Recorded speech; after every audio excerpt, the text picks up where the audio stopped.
Ah bah au Népal, ils ont tout brûlé. Le Parlement, il n'y a plus de gouvernement en l'espace de 24 heures. Ah bah eux, ils font pas la Macarena quand ils vont faire des manifs, hein. Vous savez comment on en est arrivé là? En fait, le gouvernement, il a dit à la population, on va vous interdire les réseaux sociaux. Alors vous avez énormément de jeunes au Népal qui se sont dit, non, non, mais ça va, déjà, votre gouvernement, il est corrompu de partout, et vous allez pas nous baiser encore une fois. En gros, ils se sont dit, les gars, la corruption, ça suffit. Et le manque de liberté et d'injustice, ça suffit vraiment, il y en a plein de cul. Alors vous vous doutez bien qu'il y a eu énormément de débordements, ils se sont tapés avec la police, etc., etc. Et ils en sont arrivés à brûler l'intégralité du Parlement et il n'y a plus rien. Les gars, ils ont tout brûlé. Le Parlement, les résidences de ministres, la Cour suprême, tout y est passé. Ah bah ouais, au Népal, je vous dis, ils dansent pas la Macarena, hein. Un bilan des courses, le Premier ministre, bah il a démissionné. Le ministre des Finances a fini en slip dans la rue, trimballé par les manifestants. Les réseaux sociaux ne sont plus interdits. L'armée népalaise a été mobilisée pour remettre un petit peu d'ordre dans tout ça. En gros, pour te faire un petit résumé de la situation, la population s'est sentie un petit peu flouée avec cette fameuse interdiction des réseaux sociaux qui allait arriver sur la table. Ils se sont dit ça commence à bien faire parce qu'apparemment le gouvernement là-bas il est corrompu de chez corrompu. Enfin je crois que c'est un peu tous les gouvernements du monde qui le sont. Et ils ont été tout retournés. D'accord ? Moi, je veux pas vous donner des idées, hein. Loin de moi cette idée.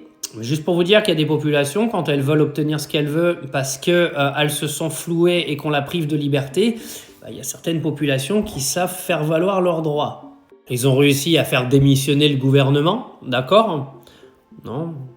Moi je dis ça, hein, j'ai regardé un petit peu les images de votre fameux 10 septembre qui a été planifié depuis quand ? Depuis le mois de mai. Depuis le mois de mai, juin ou juillet, j'entends parler du 10 septembre. J'ai cru que les gars, il allait y avoir un feu d'artifice, moi, hier, pour fêter ça. Et au final, tout le monde a été payé en carte bleue quand apparemment il y avait une menace de je sais pas quoi de carte bleue de pas payer avec, mais c'était du bullshit total.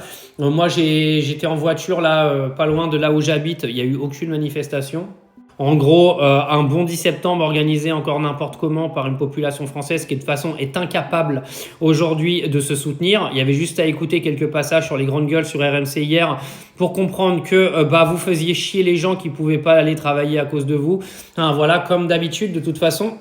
Donc, qu'est-ce que vous voulez que je vous dise ? Aujourd'hui, vous avez des populations qui arrivent à s'unir pour obtenir ce qu'ils veulent. Nous, on est un pays de chihuahua. C'est-à-dire qu'on est toujours en train d'aboyer, on fait wouf, wouf, wouf, wouf, wouf. Et puis, il n'y a jamais rien qui se passe. Il n'y a jamais rien qui se passe parce qu'il y a une partie de bobos à la con dans ce pays qui n'en ont rien à foutre, en fait, de la galère que vivent les paysans, que vivent les gens qui gagnent pas beaucoup d'argent et ils en ont rien à cirer.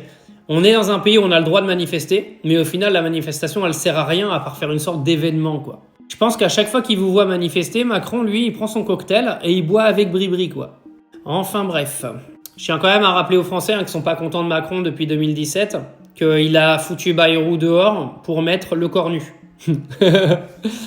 et vous avez vu un changement, vous ? Parce que Bardella, apparemment, il a dit « Ah, ça nous va ».